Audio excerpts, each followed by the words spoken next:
Greetings!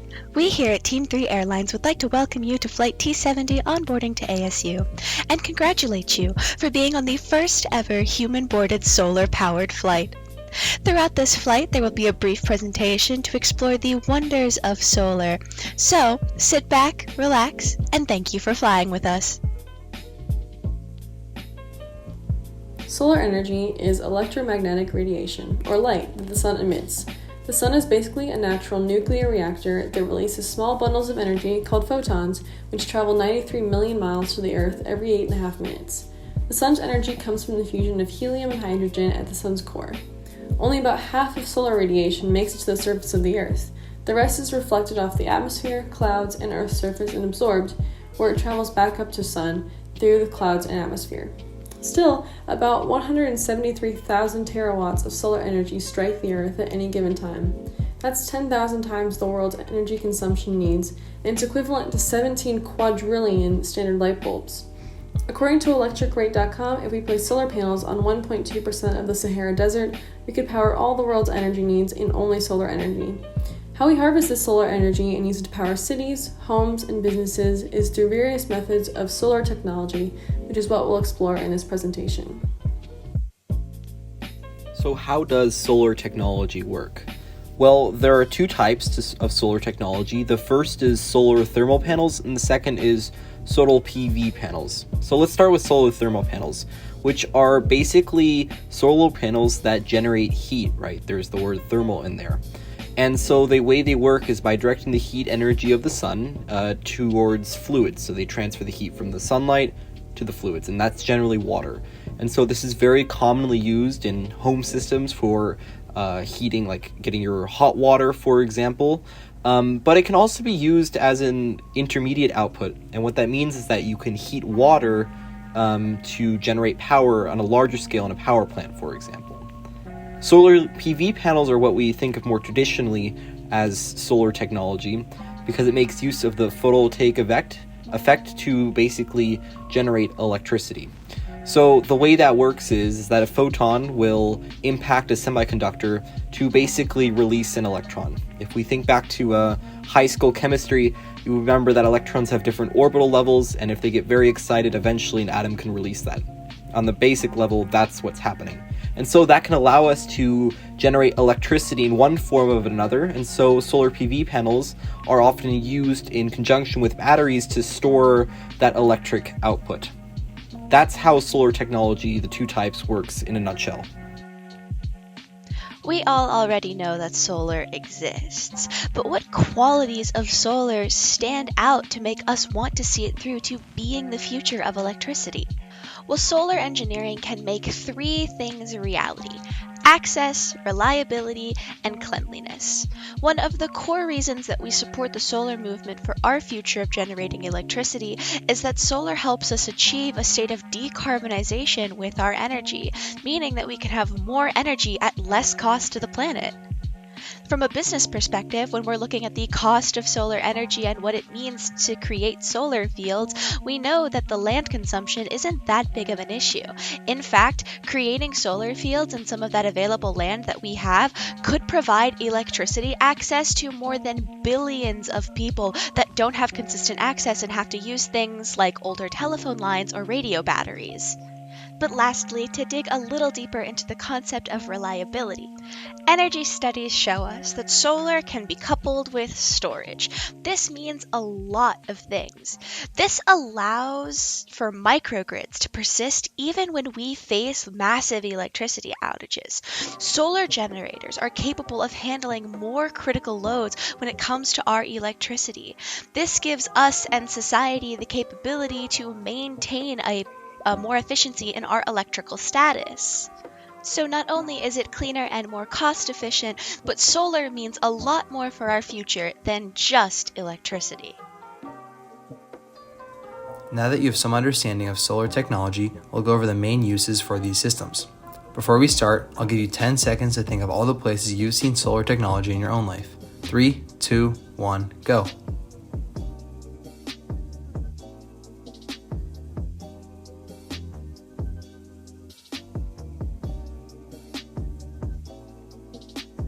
We hope that you're able to think of some examples. Something you may have thought of is the many solar panels here at ASU. The two pictures shown here are from Lot 59 and from the outdoor area between Memorial Union and the Hayden Library. ASU is the largest solar portfolio of any university and is committed towards multiple on-site and off-site components. They have these systems set up at downtown, Polytechnic, Tempe, and West campuses, as well as the ASU Research Park and Red Rock. Now, let's talk about the 4 solar technology use cases that we found to be very important. The first application of solar technology is through green energy. Solar technology itself is a green energy source because it uses the sun, a natural resource, to create electricity. It's additionally important to note that green energy doesn't release harmful substances like carbon emissions and pollutants compared to other sources of energy. The main negative implication from solar technology revolves around the creation process of the solar panels themselves, but there is little maintenance required once they are built. There is also economic benefits connected to solar technology, considering that it reduces the electricity bill and adds value to the property that it's installed in. Most importantly, many people claim that solar technology will play a key role in electricity production as we attempt to stray away from harmful sources in the coming years. In terms of a business application, many large companies have started adopting solar technology practices. This list includes Apple, which is also shown in the picture on the right, Intel, IKEA, Target, and many other notable companies. It has become a popular resource because it creates positive public relations through helping the environment and because it reduces operating costs for any company that uses it. All this can be connected to our CIS class in relation to the topic of business strategy. Not only can solar technology help companies find cheaper alternatives for power, but it can make them more appealing towards customers, considering that people appreciate when companies make positive efforts towards change. More specifically, solar technology impacts both value chains and business processes, as it would alter the operations that take place within the company, and it further influences competitive strategy because, again, customers appreciate companies who are conscious of their impact on the environment. The companies listed above and many others are paving the way for how future businesses will generate energy. Okay, so solar roofs and windows. So starting with solar roofs, they're basically solar panels that form a functioning and element-proof home. So basically just think a normal roof, but instead of the roof tiles that we would normally have, we'd have solar panels. And different companies offer different levels of concealment. The picture in the top right there is one from SolarCity, which is a Tesla company. They're not the most popular, but they did have a bit of hype when they first released a couple years ago. The picture there is basically just a bunch of solar panels hidden as roof tiles. And so generally, there's a couple of different commercially available companies, and they all offer something in the range of 25 to 30 years of guarantee for both the electricity and durability of their tiles. And they often also include batteries so that you can capture that solar energy and you still have something during the night. And so these companies will offer, different deals and it depends on the area that you're in for what they'll promise. But generally speaking, they're saying or they're advertising that can cover up to 100% of a home's electricity bill or electricity needs in a year. And there's private and company applications. Walmart, for example, had a very big deal with SolarCity for covering their stores in solar roofs, and there's a lot of private applications. Solar windows are a little bit smaller, and they're not as current because they're not immediately available for a private purchase because they're still being developed for the mass market. They exist in principle. They've been proven to work, and they've been proven to be cost effective, but there's not one company yet that's really widespread yet there. They look just like clear glass, and they work with the solar PV effect as well. And they're generally considered supplementary to the solar roof because houses don't have massive amounts of window surfaces like you would on a roof, so they wouldn't generate for you enough power to really make an impact on themselves, but they can be a nice addition. On the subject of solar energy, another topic we have here are solar cars. Recently, with more talks of sustainability and renewable energy sources, solar cars have become a new model of transportation. These cars use photovoltaic cells to convert energy from the sun into electricity. Many prototypes of solar cars are in development as of right now. Some estimates say that the solar vehicle market could reach $689 billion by 2027. Automobile companies are already working on ways to capitalize on the idea with that technology, such as solar roof panels for charging batteries and internal systems. Furthermore, both large and smaller auto companies are developing hybrid cars. No cars are designed to rely 100% on solar energy because that design would be impractical. Solar cars do have lots of design and technical limitations due to the limited space for solar panels. And so right now, a lot of solar vehicles are developed to run solar car races only and not meant for regular use. Currently, the SunSwift IV is the fastest solar car that exists as of right now. And the car was built by the students from the University of New South Wales for solar racing. So to bring it all back around to why you got on this airship in the first place, multiple countries are actively developing solar aircrafts for efficient and longer-lasting flights for everything from military surveillance to cargo blimps. The US Navy has actually managed to develop a solar-powered plane that can surveil for up to 2 years as an unmanned drone. In addition, the UK is considering creating a cargo blimp that is able to make deliveries using purely solar. Now, understandably, there is some skepticism about whether or not solar power will actually be able to one day serve as a function for human aircrafts. Is it reliable enough to be able to transport people via solar-powered aircraft? One of the main reasons that this actually does seem plausible in our future is that solar-powered aircrafts do not have to be without pilots. Truthfully though, because it's never been done before, there's a lot we still don't know about the capabilities that solar has while in the air and what the risk management of that might look like. For now, it doesn't seem so plausible, but that doesn't mean with the development of solar as we progress into a new age of electricity that it'll never happen. Here are some pros and cons to solar energy. One of the main pros here is that solar power can drastically reduce electric bills. It's pretty straightforward. When you install solar power, you generate your own electricity and become less reliant on your electric utility and reduce your monthly electric bill. Moving on, solar energy reduces carbon emissions. Solar is clean, renewable, and it can reduce carbon dioxide emissions and lower our human impact on the natural environment. Unlike natural fossil fuels, coal and oil, solar energy does not lead to pollution being released into the atmosphere and water supply. And this goes on to my next point, that solar power is renewable. Modern technology makes it so that the power of the sun is harnessed and utilized for power. To start off for the cons, the only thing with solar power is that there's a really high initial cost. Cost is obviously something really important to consider it when it comes to solar energy. So while maintenance costs are pretty minimal, the installation can still require quite an investment. To purchase a solar energy system, you need to pay for the panels, batteries, wirings, and then also pay workers to have that be installed. Another con here is that there's a lot of space and weather requirements, very specific requirements, in order for solar energy to work. Solar energy systems can take up a lot of space depending on how much energy you're trying to produce.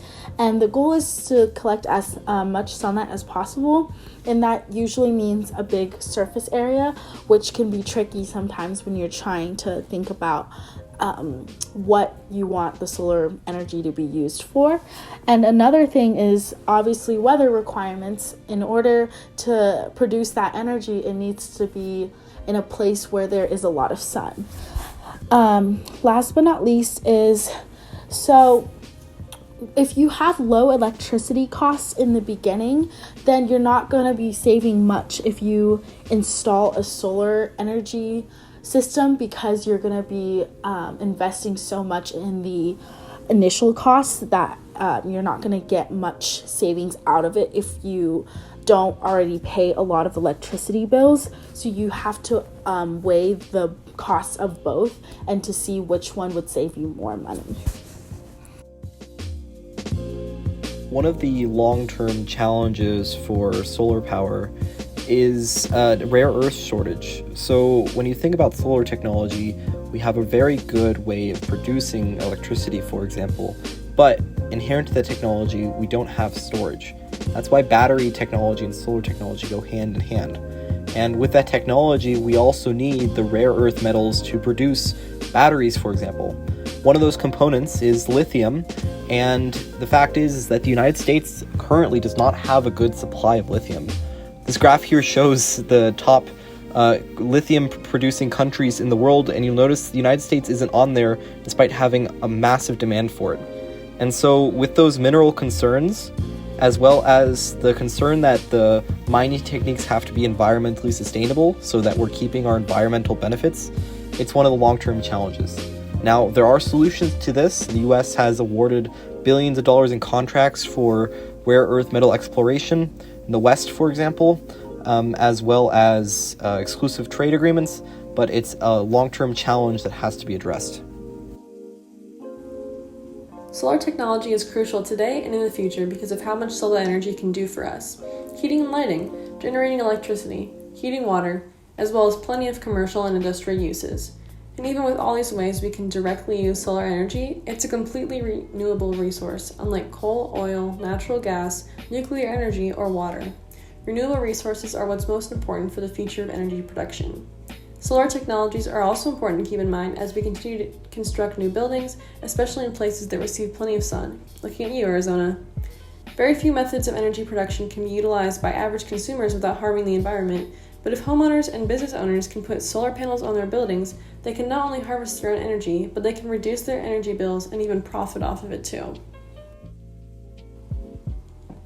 So we've talked about these use cases that we could be utilizing right now, but photovoltaic power accounts for only 0.5% of the energy consumed in the United States. Couple that with the fact that solar panel prices are extremely low compared to when the technology was in its earliest stages. In 1956, the cost of one solar watt was $1,825, and now it costs as little as 70 cents per watt. Initially, solar panels were only produced to be put on satellites, but as more panels were produced, their price dropped, and it was then possible to repurpose them in new ways. Then technological improvements drove the price down more, and according to popsci.com, since 1956, each doubling of solar capacity has led to a 20.2% average decline in the price of solar panels. Thanks, Moore's Law. But despite this, renewables have not emerged in the energy market alongside fossil fuels like you think. Why?